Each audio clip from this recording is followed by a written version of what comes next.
রাজধানীর হাসপাতালগুলোতে গেল কয়েকদিনে হাম ও উপসর্গ নিয়ে আসা রোগীর সংখ্যা কিছুটা স্থিতিশীল রয়েছে। এতে ধীরে ধীরে রোগটির প্রাদুর্ভাব কমে আসবে বলে আশা করছেন চিকিৎসকরা।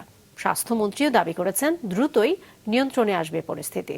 মৌমিতা জান্নাতের প্রতিবেদন। 4 বছরের সাইম কুড়িগ্রাম থেকে বাংলাদেশ শিশু হাসপাতালে এসেছিল পায়ের ইনফেকশনের অপারেশন করাতে।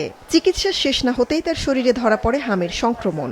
একইভাবে অনেক শিশুই অন্য রোগের চিকিৎসা নিতে এসে হাসপাতালে আক্রান্ত হচ্ছে হামে।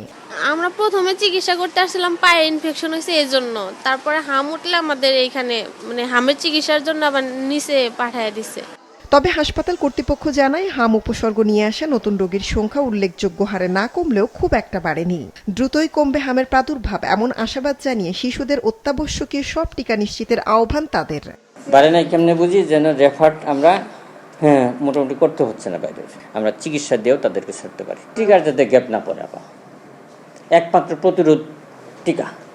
এদিকে স্বাস্থ্যমন্ত্রীর দাবি কমে আসছে হামের সংক্রমণ। সকালে বরিশাল সদর হাসপাতালে পরিদর্শন শেষে সাংবাদিকদের বলেন 4 সপ্তাহের মধ্যে স্বাভাবিক হবে হাম পরিস্থিতি।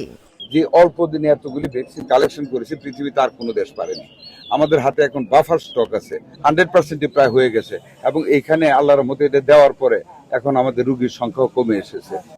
এদিকে হামের প্রাদুর্ভাবকে জনস্বাস্থ্যের জন্য সতর্ক সংকেত হিসেবে দেখতে বলছেন বিশেষজ্ঞরা। নিয়মিত টিকাদান কার্যক্রম বিঘ্নিত হলে কতটা বিপর্যয় নামতে পারে সে শিক্ষা নিয়ে অন্যান্য সংক্রামক ব্যাধির ব্যাপারে সতর্ক হওয়ার পরামর্শ তাদের।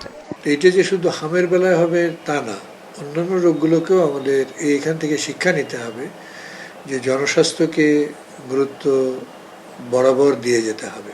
যদি কোনো রোগের প্রাদুর্ভাব ঘটে তাহলে আমরা হাসপাতালে ম্যানেজ করতে পারছি না, এটা বারবার আমরা দেখতে পাচ্ছি। ডেঙ্গুতে দেখেছি, কোভিডে দেখেছি, এবারে হামে দেখলাম। সুতরাং এটাকে ওয়েক আপ কল ধরে আমাদের জনস্বাস্থ্য যতগুলো কর্মসূচি আছে, যা যা আছে, সেটা যেন চলমান থাকে, সেটা যেন বিঘ্নিত না হয়, সেটা যেন আমরা সেটার গুরুত্বকে অস্বীকার না করি।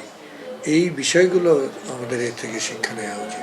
একই সাথে জীবন রক্ষাকারী এসব টিকার জন্য স্বনির্ভর হওয়ার পরামর্শ সংক্রামক রোগ বিশেষজ্ঞের।